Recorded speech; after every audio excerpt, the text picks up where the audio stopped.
Hey, good afternoon to you. It's now 4:06 News Talk 105.9 WMAL, where we're making sense of the news. Coming up, Attorney General Jason Miyares of the Commonwealth of Virginia is here this hour at 4:30. Then at 5 o'clock, Rebecca Koffler joins us to talk Russia, Ukraine, and President Trump's effort to end that war. And you can join us at 888-630-9625, 888-630-WMAL. We got a number of judges causing a whole bunch of chaos, getting out ahead of the American voter, trying to stop President Trump from fulfilling the agenda he was elected on, whether it's Manhattan-based U.S. District Judge Paul Engelmayer, who is trying to stop the Treasury Secretary from having access to the systems he's in charge of. There's another federal judge called John Bates, who is trying to stop the CDC and the FDA from taking down these gender-bending websites that they had up. They got to put them back up, the judge orders. You get another federal judge out of Rhode Island called John McConnell, who is trying to stop the White House from saving you money that's being spent on corrupt things. These judges are getting wild. Here to explain what's going on and what should happen next is Joe DiGenova, legal analyst, former U.S. attorney to the District of Columbia. Joe, good to have you with us, sir. Good to be with you, Vince. It is amazing. One of the things I'm seeing, now that we're in the Trump era again, it's amazing that the left is able to use the courts in this way to stagger the Trump agenda. I seem to remember during the Biden years that nobody could find any plaintiff whatsoever to have standing to secure our borders. It was like impossible. And now in the Trump era, it's anything he does, every word that comes out of his mouth, there's an injunction imposed against him. What's going on? Well, this is lawfare in the extreme. What they've done is they lost the election. They lost the argument with the American people, and now they're going to their favorite venue, which has always been their favorite venue, which is the courts, and to try and get the courts to determine what the rule of law will be in the United States and what U.S. public policy will be. Most of these decisions will ultimately be overturned, but it's going to take time. And there's nothing good about that when you're trying to put the ship of state back on a steady course. Mm-hmm. This is difficult work. That's why presidents need 2 terms. Trump's, unfortunately, was truncated, and his second term is 4 years, and that's it. So what they want to do is delay and cause harm. And it's up to Donald Trump to have really good lawyers helping him from the DOJ to make sure that these judges are reversed.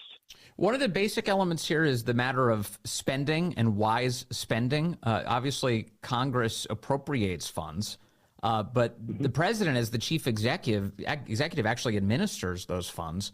The left is saying that he has no discretion whatsoever. I mean, is that even constitutional? Well, he has discretion. There are certain things that he can do to prevent the spending of money if it's deemed to be improper or illegal or fraudulent. He's not without power.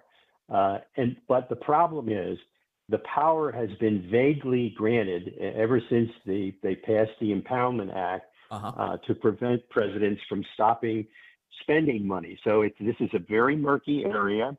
But the president is doing the right thing. He's laying out his plan. He's saying what he wants to do, and he's ordering DOJ to do its work. Now, DOJ can continue to do its work without stopping spending, but stopping the spending in specific instances is going to require litigation, because all these labor unions, these government employee labor unions, are going to sue, and of course they're going to claim that they have standing, and the courts are going to find that they do, that they're being adversely affected by the holding up of these funds, or they're going to find some beneficiary who's not going to get the funds that he or she was entitled to. It's a tough road. I've mentioned before the former and now current head of the OMB, Russ Vought. He's talked about the Impoundment Control Act that you just referred to of 1974, and he said one of the insanities of it is that it basically says that Congress will dictate spending, and that the president doesn't have the right to save Americans money, which is crazy. And Congressman Andrew Clyde and Senator Mike Lee, they've recently introduced legislation to repeal the Impoundment Control Act, but they submit, and Mike Lee seems like the kind of guy to be trusted on this especially, he says this is unconstitutional. This is an Article 2 power. The president is entitled to save Americans money where he can. In other words, go ahead. Yeah, I think that Mike Lee is correct. And I think that was the next part of the argument, which was going to be, if the president is not allowed under the Impoundment Act to do this, then he has to challenge the constitutionality of it in court. And the way you do that is by doing what he's doing and wait for a judge to issue an order saying that he can't do it under the Impoundment Act. And once that joins the issue, then you have the opportunity to appeal it and maybe get it to the Supreme Court. Because what they're going to argue is that this is the unitary executive theory of Constitution, which is that there's one executive branch. It's the President of the United States, and all these civil servants and other people who aren't mentioned in Article 2 have no standing whatsoever, even though we have civil service laws. Yes. So that leads me to this. To what extent could the left be walking into a trap here?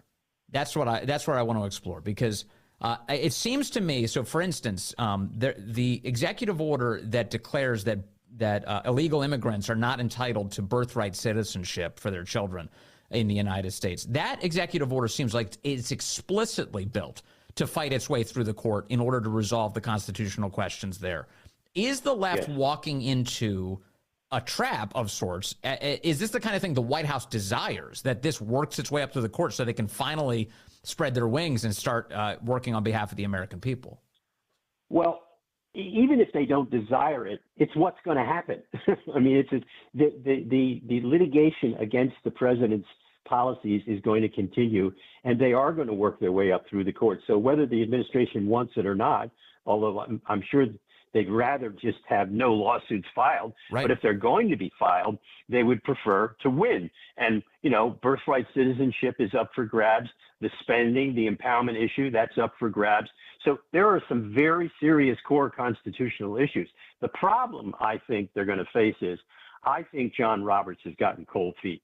After the presidential immunity ruling, I think he and Amy Coney Barrett have gotten very, very concerned about the institutional court and its status with the American people. And I think they're going to pull their punches, just like Roberts did on the Obamacare case when he was originally going to vote for it and then changed his mind when Obama attacked him viciously in public. There are other Supreme Court justices who have weighed in on some of the behaviors we're witnessing right now. Back in 2020, Jerry Dunleavy reminds me today that Neil Gorsuch and Clarence Thomas came out and talked about these nationwide injunctions imposed by these lower courts and said that this is becoming a real problem. In other words, there are some Supreme Court justices, at least, who want to take this on. Oh, I think that the nationwide injunction issue, which is separate from the substance of these various lawsuits. In other words, you could file a lawsuit in New York in the Southern District, and the judge says, okay, in this district, you can't do this. But he didn't do that. Engelmayer said, you can't do this anywhere in the country. So his injunction covered the whole United States. And the constitutional question is, can judges do that? And I don't think they can. And I think the court may very well address that issue and say, you can deal with a specific district and a specific circuit, but you cannot enjoin the entire country. You have to litigate everywhere. And I think that's where I think that may be where the Supreme Court decides it's going to make its stand, which is these nationwide injunctions are unwise, they are disruptive. And again, when you think about it, this is one federal judge, unelected. He has tenure for life, and he's stopping the entire United States government all over the country. I think that's absurd. And I think the court may very well, they may have 5 votes to say that that's unconstitutional. Arizona Congressman Eli Crane has said he has drafted articles of impeachment against that U.S. District Judge Paul Engelmayer. Do you think that this would be a prudent thing to do, to impeach one of these judges in order to send a message that this is getting out of control? Well, I like the idea, but it's not going to happen because the House of Representatives does not have the stomach to impeach a federal judge. I think there are circumstances in which impeachment would be justified. Whether or not you can do it because of a particular case, I don't know.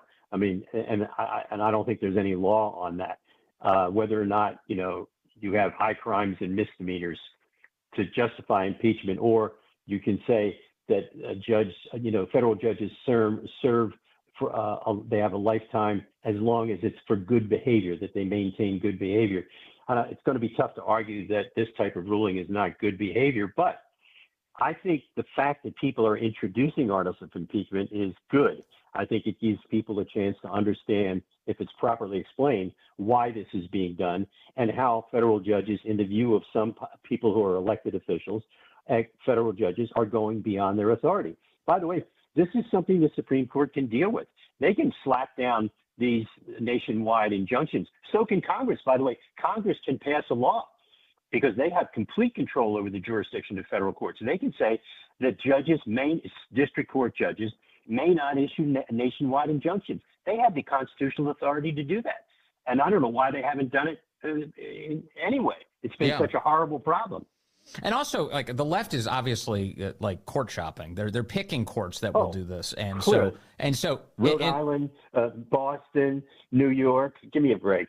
Yes, and so that has to be against the intention of the framers. I mean, they weren't looking for you to like shop for the court that was going to give you your desired outcome. They really wanted a kind of a blind assessment of whether or not something was legal. Of course, and in those days, at that time, judges were judges. Now judges are more than judges. And we have seen through the nomination process and the selection of judges by various precedents that people are coming on the bench who have judicial philosophies that are really way out.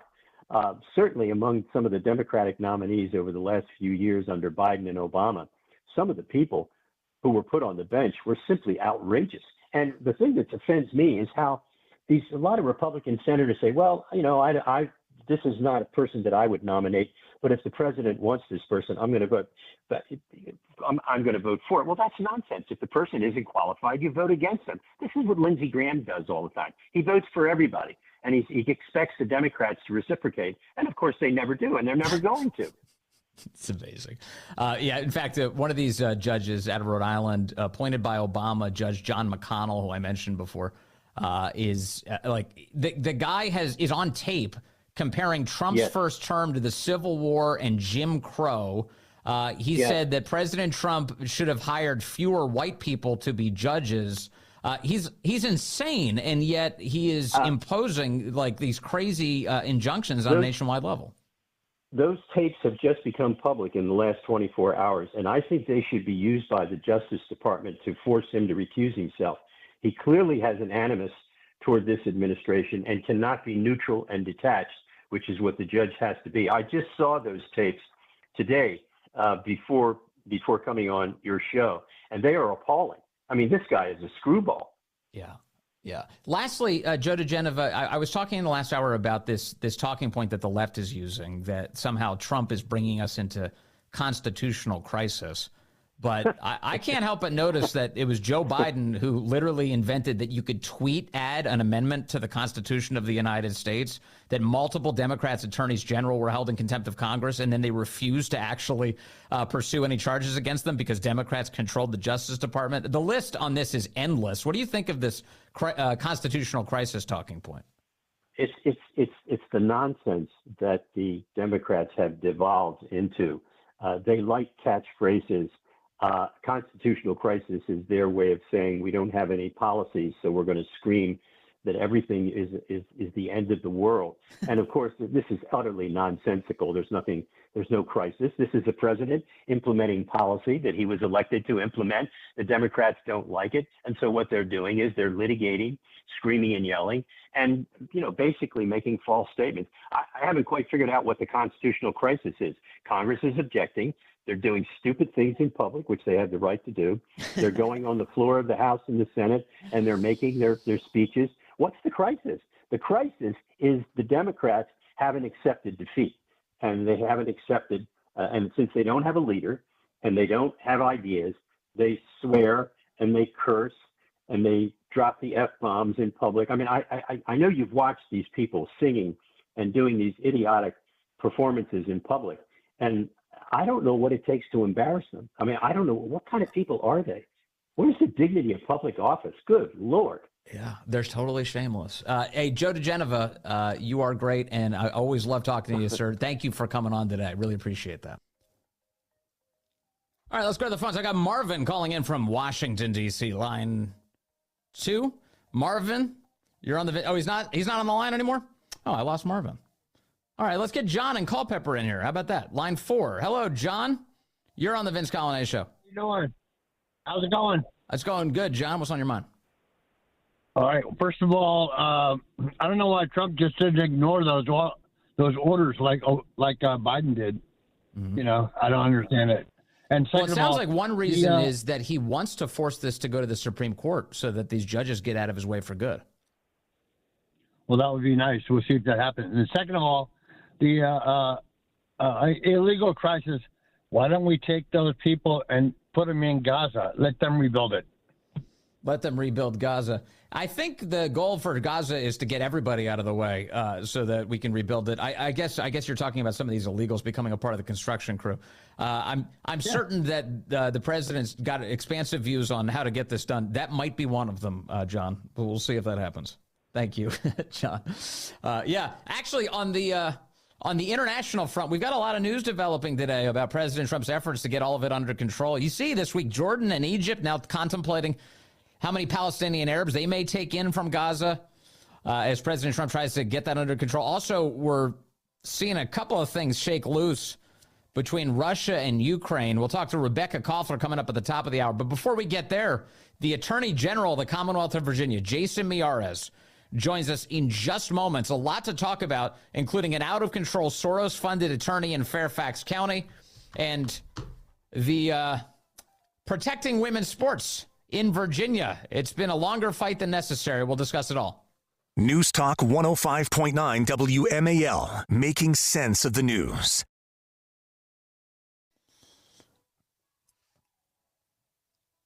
Hey, good afternoon to you. It's now 4:35, News Talk 105.9 WMAL, where we're making sense of the news. Coming up, Rebecca Koffler, former Defense Intelligence Agency officer, will talk to us about all of the latest developments out of Russia and Ukraine as President Trump speaks to the leaders of both of those countries. Could peace be in the near future? You can join us at 888-630-9625, 888-630-WMAL. Joining us right now, we're pleased to say, is the Attorney General of the Commonwealth of Virginia, Jason Miyares. Mr. Attorney General, good to have you back on the show, sir. Great to be with you, Vince. Thanks so much for having me. Of course. You know, I know this is an issue that's of concern to you. One of the things we've been talking a lot about on our air is all of the problems going on in Northern Virginia, including the fact that a registered sex offender by the name of Richard Cox has apparently gone into multiple facilities, including a local high school, and been exposing himself to women under the guise that he, too, is a woman. He, of course, shouldn't even be there as a registered sex offender. You are very concerned about this story, and you're trying to get to the bottom of it. What are you up to? Well, I mean, what we have found and from the public reporting is that this perpetrator was allegedly in June of 2024 was at a Planet Fitness exposing himself in women's locker rooms. And essentially, the best we could tell from both the court record and public reporting is that the Commonwealth Attorney's Office had decided to essentially dismiss the charge, not even counting the fact that where the Planet Fitness was located was directly next to a child play and learning center.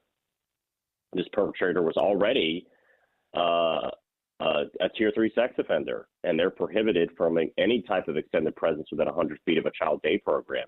It seems like this was potentially ignored. And as a result, because no action was taken this summer against this alleged perpetrator, we've had these charges that filed against him in November of actions in November of multiple high schools in which he would expose himself to children and women. And so this goes back to what I have said. You have these social justice prosecutors that view themselves as social workers and not prosecutors. It's this criminal first, victim last mindset that has so permeated so many tragically in today's Democratic Party. And so essentially we sent them a very public letter saying, if you're not willing to act, if you're not willing to do something, our office will. We have very capable prosecutors in the criminal division and the Attorney General's office. And we're basically demanding that he transfer his case to our office. My hope is he won't refuse that request, but this goes back to something that Governor Youngkin and I have been pushing for quite some time, because we've seen so many of these left-wing social justice prosecutors, is an AG expansion bill in which I have about a dozen areas of the law that I have original jurisdiction to prosecute. In a normal world, in a healthy environment, I'm able to work with the Commonwealth's attorney. They can't handle a case, or there's a conflict, or there's a certain level of sophistication they can't handle. They turn it over to our office. In this case, they just decide to not prosecute categories. And when a prosecutor decides that they're not going to act, victims don't get a second chance. And my attitude is victims deserve a second chance. They deserve to have their voice heard, and that's why the AG's office wants to be able to be that voice for those victims that so often feel like they've been left behind. But the way the law is structured, as the Attorney General of the Commonwealth, it sounds like you are reliant on these prosecutors, this U.S. attorney, the Commonwealth's attorney in Fairfax County, in this case, Steve Descano. You've got to ask him to hand you control of this case, and then he has to grant it. That's the way this is structured. Right. So certain areas of the criminal code, I'm able to prosecute with or without anyone's permission. I mean, child pornography is an example. Other sections of the code, that is under the original purview of the Commonwealth's attorney, and then they ask for, and this happens all the time. I have a great relationship with so many of our prosecutors around the state. We've been second chair in a cop killer case in Southwest Virginia where, they ask for us to come in, they ask for assistance, or they have a conflict, or they just have a capacity issue where, they maybe have a more rural jurisdiction, only have maybe 2 or 3 prosecutors in their entire office, and they need help. We come in all the time. And so unless I have original jurisdiction or they're asked, I'm not allowed to just step in. And so we've essentially said, listen, if you're not willing to do your job and you clearly don't want to be a prosecutor, you want to be a social worker, then why don't you turn it over to people that actually believe in prosecuting to the fullest extent of the law? Yes, but are there any other options? So if he just refuses you, what does that mean for Fairfax? That it's just lawless?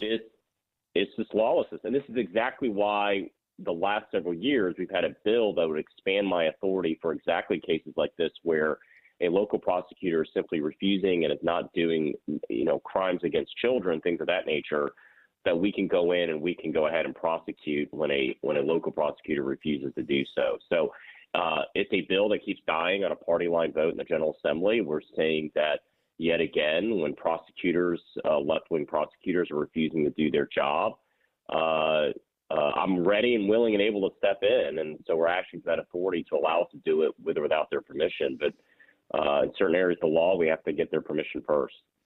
How unusual is this? Do other states handle it the same way, or is Virginia unusually restrictive when it comes to your ability to step in?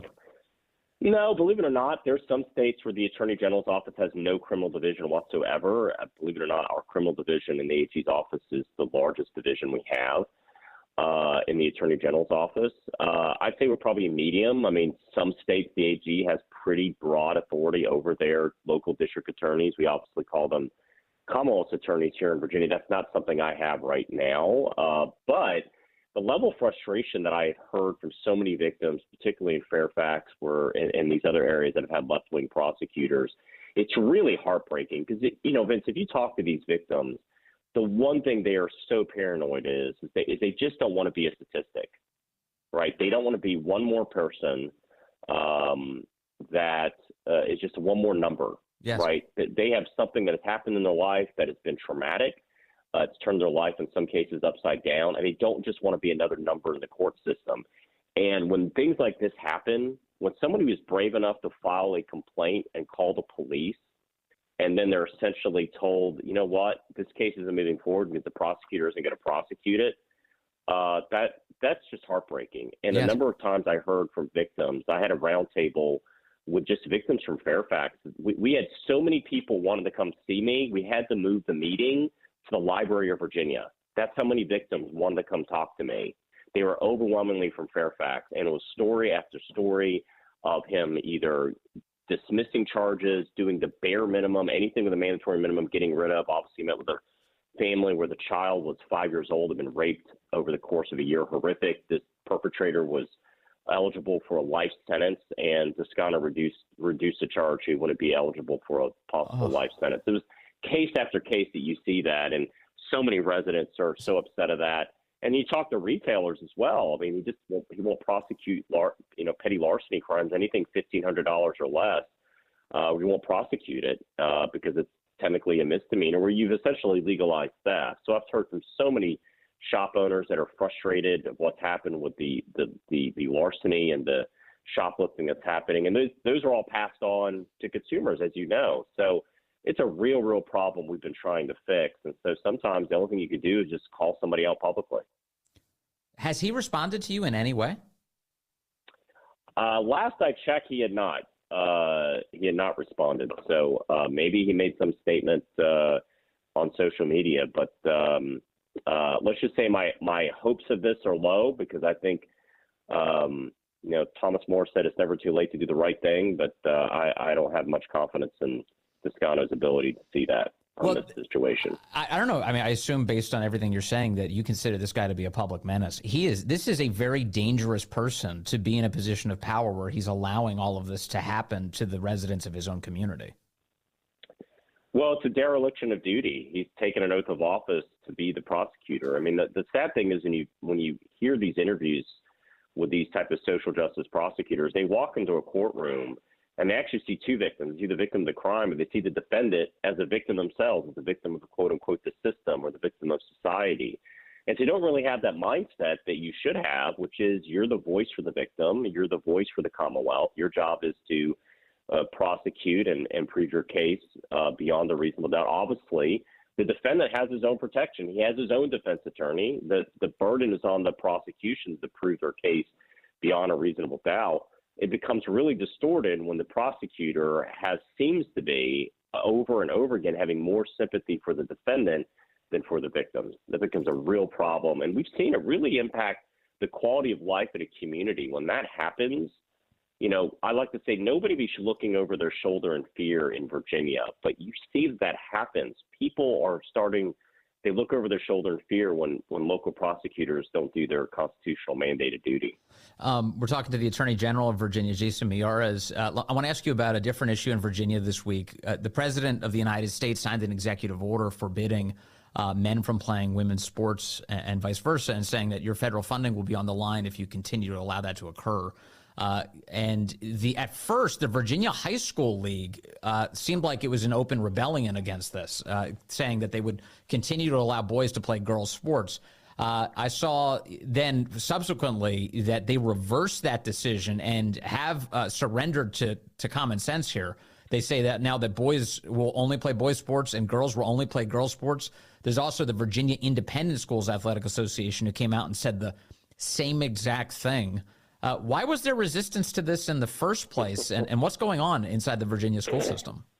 Well, common sense is very common these days, and the fact that we're having this debate, if I was to tell you 10 or 15 years ago that the major party platform, the Democratic Party of Virginia and nationally, was that biological men should be in women's locker rooms and on sports teams, you probably would have laughed at me, but this is where we are. And so they really pushed this kind of far left social agenda that was something that was unquestioned for decades, hundreds, if not thousands of years.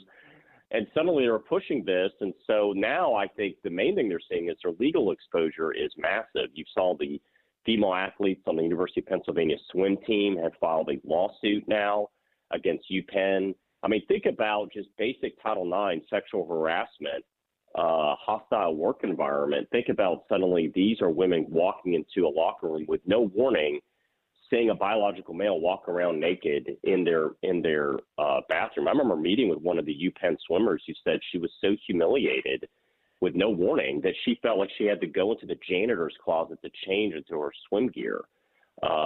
Same thing happened at the University of Roanoke with the women's swim team that had no warning either. And so I think as a result, they have read the tea leaves and seen some of the legal liability, legal exposure. It's sad that has gotten to that point. I like to say sometimes you could be so open-minded, your brain falls out. And I think that's what happened for certain people that should know better, that should have been, their priority should have been protecting women and protecting women's sports, and they should have known better. But they adopted this kind of left-wing ideology in which they thought that they were shown they were being open-minded and progressive by allowing biological males in these sports teams and in these locker rooms. And so now I think they've blessedly seen the light. I'm grateful for that, but I think it's really, really telling, and that's where we ended up. Is there a lesson in here for places like Fairfax County, Virginia, in the sense that, like, President Trump, some of his other executive orders have included forbidding racial bigotry inside of these schools, as well as this radical gender ideology, teaching kids that they were born in the wrong body. He says you can't do that anymore, or else you're going to lose your federal funding. Fairfax, in particular, they take $50 million a year in federal funds. Do you have a message for these school systems who are basically in open defiance against the president's EO right now? Well, I think at our core, we should be teaching our kids to love each other, not divide each other. And I think the very, very best of America is this ability to recognize that we're all created in the image of God. We all have amazing value, but we're not going to just define who we are solely by our race or our sex. Right. And that's exactly the type of colorblind society that we all should strive to achieve. That should be what they should be teaching. And I think they'd be wise. And like anything else, they need to also recognize possible legal exposure as this from lawsuits. And I'll give you an example. There's a lot of schools in Northern Virginia have some pretty horrific cases of anti-Semitism that has emerged and bubble on the surface. And and DEI, what has happened at some of these schools is they've used DEI as a vehicle to really, I would argue, make some of their Jewish students not feel safe, particularly since October 7th after the horrific attack in Israel. It's been really disturbing to hear what has happened as it's bubbled on the surface. And so the schools need to be mindful of that and look to seek an environment where every student, no matter what their background now, can go and learn and focus on what it is to be a good citizen, which means don't judge your fellow citizen by the color of their skin, but by the content of their character. I know that should be redundant in modern day America, but the idea that we have to repeat that and remind school districts of that is a difficult thing. Yeah, and a sign of how chaotic things have become. Yeah. Attorney General Jason Miyares, Commonwealth of Virginia. Sir, thank you as always. Good to talk to you today. All right, President Trump speaking from the Oval Office. It's so funny. They've made it very official now. They just straight up moved the presidential lectern into the Oval Office so he can do his press conferences from there. Yet another one. Tulsi Gabbard just sworn in, and the president talking about his phone call this morning with Vladimir Putin, as well as President Zelensky of Ukraine. We had a great call, and it lasted for a long time, over an hour this morning.